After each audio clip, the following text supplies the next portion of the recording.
This is a pullback. And if you want to make money from trading, then you need to be able to trade pullbacks like this one.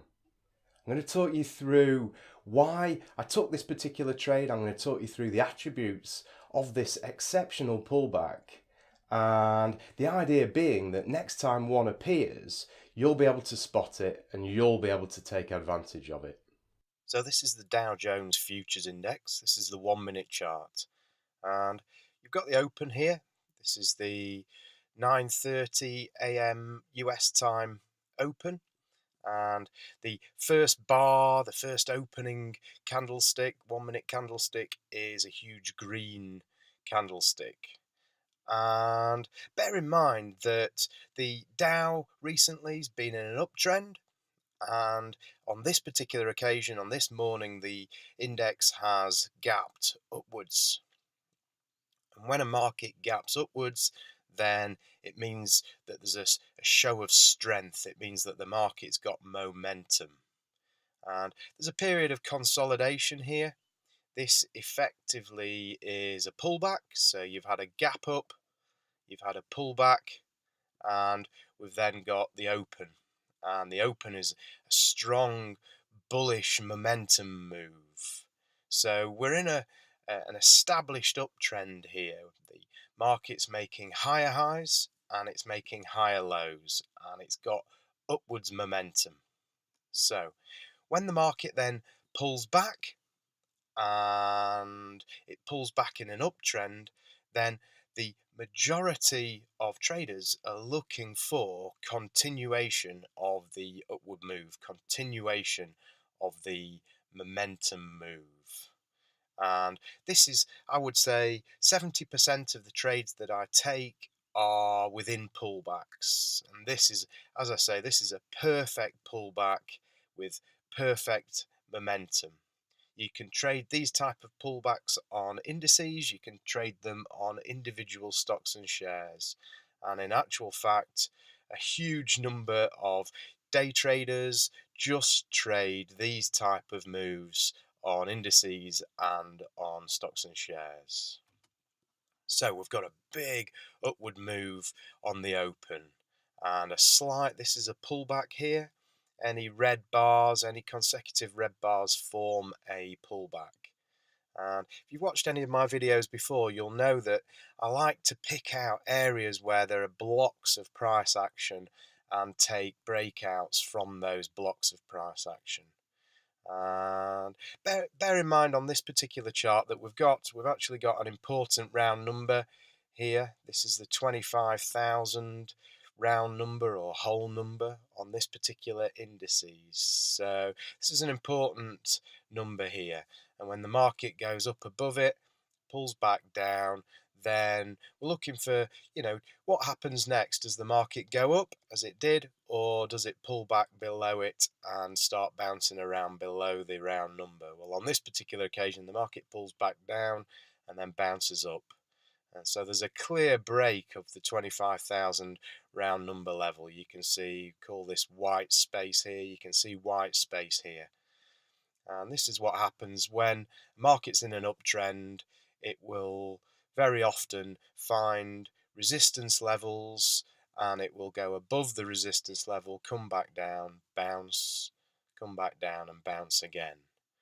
And so lots of traders, lots of institutions, they trade momentum, they trade strength, they look for good opportunities within momentum moves for trend continuation.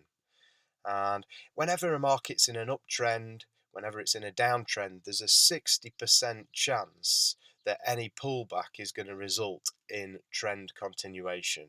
And traders who are making money, they look at odds like that, they look at the probability within moves like this, and 60% is an excellent level of probability for continuation, and therefore they're looking for what happens in these pullbacks, that what opportunities do we have within these pullbacks that tell us that now is a good time to take a trade in the direction of the trend.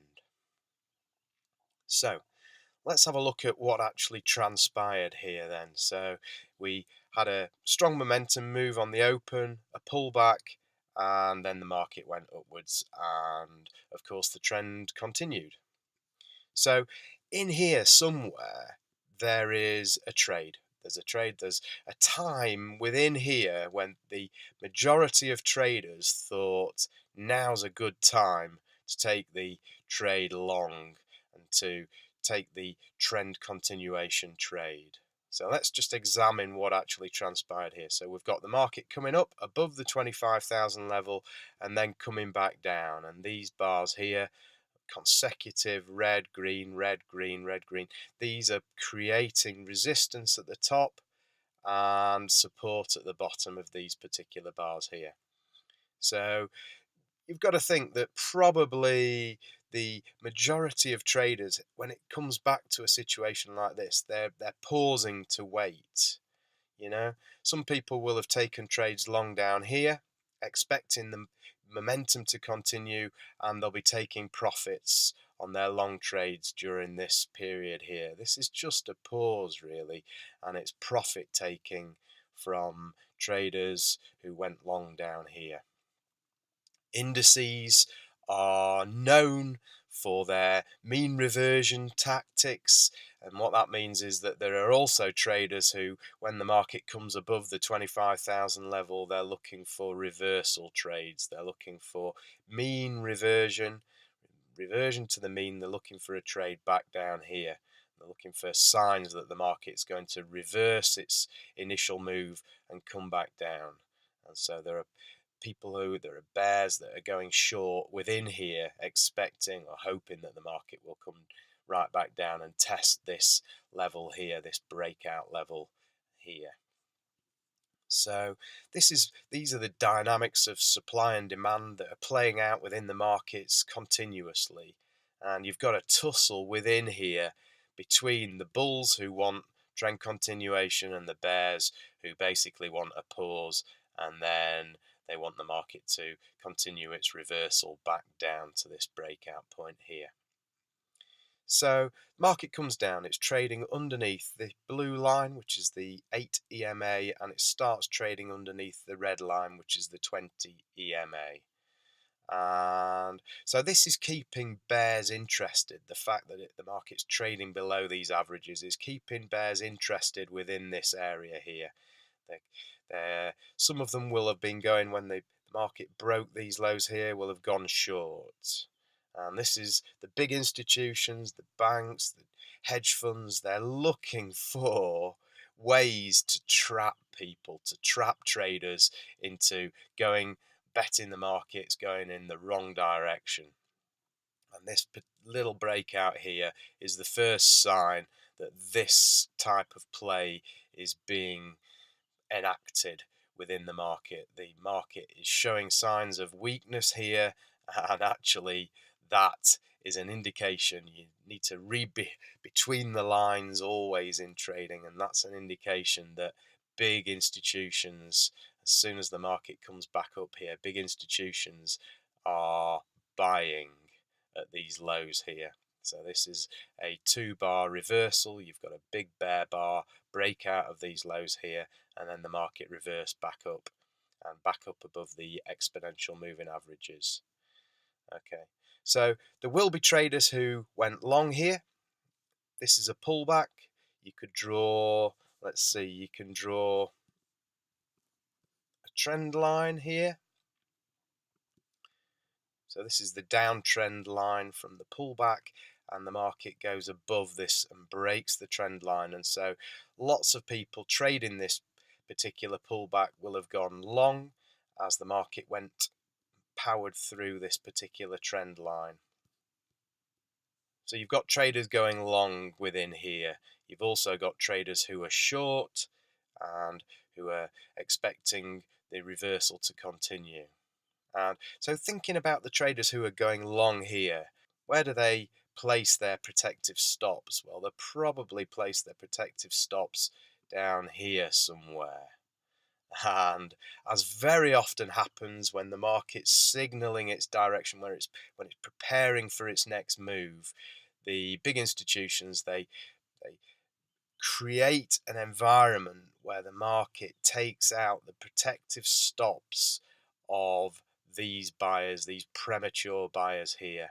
And this is exactly what happened. The market started coming down again, and on this bar here, this was at one stage, you got a big bearish bar followed by another bearish bar, and you've got a breakout of these lows, and there are lots of protective stops, lots of sell orders down here that the institutions who are looking to buy, they mop up these sell orders, and the reason they mop them up is because they get a great price to enter the market long and to take the market upwards. Bearing in mind that there are two types of sell orders. There are sell orders from people who are exiting long trades. So in this case, exiting from their trades here at a loss. And there are also people selling, expecting the market to go down here. And once the market breaks these levels here, you've got all of these sell orders in this area here, and they're being mopped up by the institutions. And when you get a spike like this at the bottom of a pullback, then you've got a fairly high probability that the market's going to go upwards. So the market then moves above the 8 exponential moving average, above the 20 exponential moving average, and you get a pin bar again here. So this was my trade. I put my protective stop below this pin bar here, and I went long just up here. So I went long just above the pin bar. As this bar took out the high of these two bars here, it also took out the high of all of this bunch of price action here, and you've got a block of price action here with almost identical highs, lots of similar lows in here as well. So there's my block of price action. These are the type of things that I'm looking for, and I'm going long.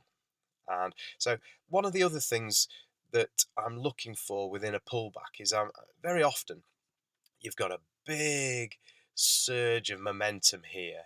And so when the market starts coming back down, how do these bars here compare to this move here?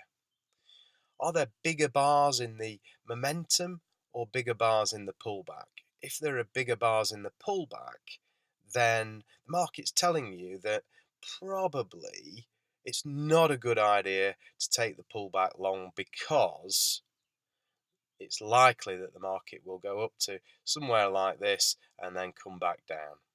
But on this particular occasion, the bars in the momentum move are far larger than the bars in the pullback, and that means that the strength is with the momentum, and this is the type of thing that you're looking for within a pullback. So you've got a weaker move in terms of mean reversion than you've got in terms of momentum. And once the momentum is stronger than the mean reversion moves, then the chances are that you've got a good opportunity for trend continuation. So that's one of the things I'm looking for. Is the momentum stronger than the pullback? And in this case, it is. So the market comes back down, and it goes below the exponential moving averages, the 8 and the 20 exponential moving averages. In this type of situation, I'm very often looking for a second entry long. And what I mean by that is that you've got all of these bars here in this row of price action. They've got lower highs. You've got lower highs, lower highs, lower highs, and then you get a slightly higher high here. So this is the first potential entry long. So the first time that one of these bars breaks the high of the previous bar around about here, then obviously premature longs, as I discussed earlier, people are prematurely expecting the trend to continue, they go long here. And because they place their stops down here, their stops are taken out on this move down here. And this happens all the time, which is why in this particular circumstance, when there's a fairly strong pullback, you're looking for a second entry, and the second entry is here. This is the second time that the bullish bars, the highs, take out the highs of the previous bars. So the market goes up here, and then it goes up here. This is the second entry. I wait, as I say, for the break of the box. So where can you place a box around price action that shows you where the highs are, where the lows are? Very often you'll find that there are stops, protective stops above these highs, below these lows. And so when these stops, the people who've gone short, they've placed their protective stops here. Anybody that's gone short here will have moved their stop down, and it'll be around about this level here. When the market comes up, it takes out those stops and it provides a double pressure situation. You've got people who are buying or covering their shorts, buying back their shorts here for a loss or for a small profit, and you've also got people who are going long because they're expecting trend continuation, and that's double pressure. So in this sort of situation, when you've got a strong momentum move, you've got a pullback, all the conditions are right, then you're going to expect the market to make it back at least to these highs here, because you're in an uptrend, and in an uptrend the market makes higher highs and higher lows. So the minimum that you're going to expect is for the market to make it back to this level here, which is what it did here. And that's where I took my profit on this particular trade. So you can see that this is my risk, small risk, and you get 2 times your risk as a reward. And that's the type of situation, the type of trade that I'm looking for.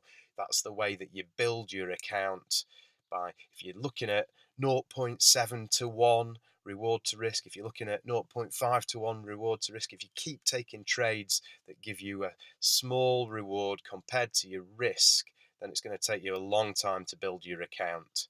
And I'm interested in building my account quickly. I'm interested in making good money out of trading. So I look for at least 1 to 1 reward to risk. And these type of trades, if you can get trades that set up like this, then 2 to 1 reward to risk is something that you can expect to achieve.